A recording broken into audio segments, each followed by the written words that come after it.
પ્રશ્ન પૂછ્યા કે માનવનું કલ્યાણ શેમાં છે?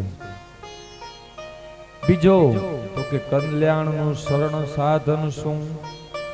ત્રીજો, ભગવાન શા માટે વસુદેવને ત્યાં જ પ્રગટ થયા? ચોથો, ભગવાનની ચરિત્ર લીલાઓ કઈ? પાંચમો, ભગવાનના અવતારો કેટલા?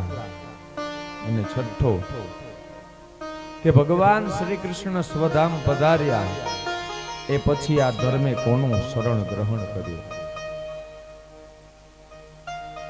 સૂત પુરાણીએ પ્રત્યુત્તર આપ્યા કે મનુષ્ય માટે સર્વશ્રેષ્ઠ ધર્મ એ જ છે કે જેના વડે ભગવાનની નિષ્કામ ભક્તિ થાય, શ્રી હરિને સંતોષવા એ જ ધર્મ.